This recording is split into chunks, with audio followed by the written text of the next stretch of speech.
addressing the issue of the global economic crisis, China and the U.S. Economic cooperation, which I know is one of the hottest topics around these days. Let me first introduce our interviewer, who is Mr. Robert Thomson, who traveled far to be with us today, so many thanks to you. He is currently the editor-in-chief of the Dow Jones & Company and the managing editor of the Wall Street Journal.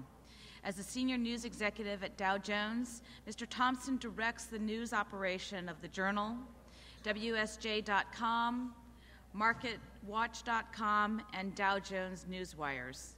Before joining Dow Jones in 2007, he was the editor of the Times of London, where he presided over a significant expansion of its readership in print and on the web.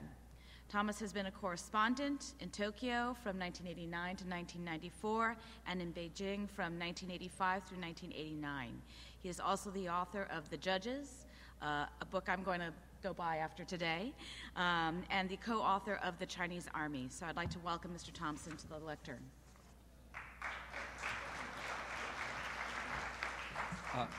Thank you very much, Deborah, and thank you all very much for being with us late into the afternoon in what's obviously been a very busy day. I think it's quite unusual, in a sense, to have a journalist up here because there are some people who blame investment bankers for the global economic crisis, some people blame central bankers, and other people blame journalists for having created more crisis than there really is. So I apologise for that. But it reminds me of a little story about three people arguing over what was the original profession. And it was a doctor, an economist, and a journalist. And the doctor argued, look, it must be the doctor who was the first professional, because it was a doctor who removed the rib of Adam to create woman. And then the economist said, that's ridiculous. Now, the first profession was that of the economist, because you remember that there was chaos in the world, and it was out of that chaos that economic theory created order. So the first profession was the economist.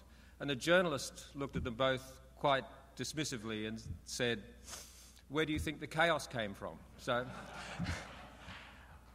anyway, we have with us one of the world's most distinguished economists. So the other joke about it, there are only two economist jokes in the world. That was the first one. The second one is, why did God invent economists, which is to make weather forecasters feel comfortable.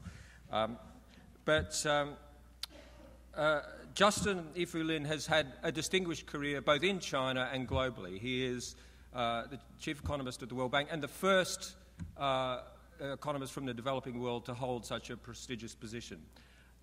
He's only written 16 books. What has he been doing with his time? He has won, as you can tell from the biography that accompanies today's schedule, he has won prizes for his thoughts around the world. He's written many a paper. If you go on the internet, as I did last night, the Yifu Lin section is quite extensive. But I think more than anything else, we are privileged institutionally to have someone with his background in such an important position at such a crucial time in world economic history. So I will stand between you and wisdom no more. Justin Yifu Lin.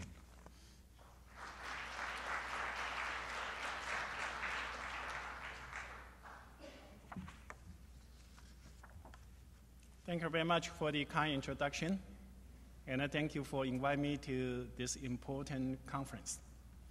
And I'm delighted to have the opportunity of seeing many good friends and making new friends. People say that economics is a dismal science, and I'm an economist, so I'm going to give you a very dismal story today. And I have 3 points to make about the global economy. The first one, the recession, the crisis, are likely to be protracted. The second point I'd like to make, how protracted this crisis will be very much depends on the government's action. Also, I'm trained in Chicago, but now I think government is very important. And the third message I'd like to make is that if the government know how to use this opportunity, then we can turn crisis into an opportunity for a sustainable, inclusive growth in the future. We know since the collapse of Lehman Brothers in September last year, it turned from a very small company's collapse into a global crisis. And the equity market lost about $40 trillion already. And this crisis, as a result, this year, according to all kinds of projections, the GDP is going to have a contraction. And according to my department's forecast, the contraction will be 1.7% this year. And this is the first time since the Second World War the global economy contracted. At the same time, global trade, according to our projection made in March, global trade this year will reduce 6%. But a few days ago, IMF released another forecast. Global trade this year will contract 11%. And this is the first contraction and also largest contraction of global trade since the since the Great Depression in 1929. But I'd like to say, although we pay a lot of attention to all those crises and so on, the story will not stop there, because now the nature of the crisis turned from the financial crisis into the crisis in the real sectors. Specifically, the excess capacity that has been built up in the real sectors. We know that before the crisis, there was 6 years of extraordinary boom in the developing country, as well as in the high-income country.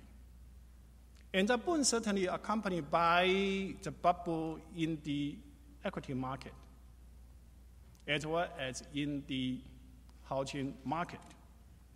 But equally important was a very rapid growth in the investment in the real sectors during that time. For example, the fixed asset investment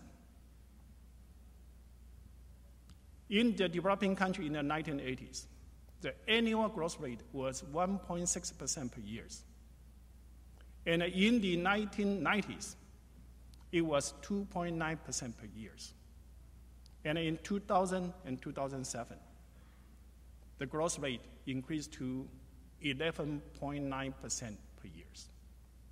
With such a rapid economic growth rate accompanied by huge building up in investment and the capacity, certainly you can imagine that a lot of sectors, they are in a situation of huge supply capacities. But all of a sudden, the equity market and the housing market collapsed. The collapse of the equity market, the value, the wealth, already evaporated, about $40 trillion. And if we add housing market value lost, should be at least another $20 trillion. And altogether would be at least $60 trillion. That was 1 year of global GDP. With such a large loss in wealth, certainly people become poorer and indebted. Many old people lost their pension, so they need to reduce their consumption. Not only so, the boom in the housing market, in the equity market as well as in the investment, was because of low interest rate during the period of time, as well as financial innovation caused high leveraging in the financial market and make fund available turn into some kind of excess liquidity.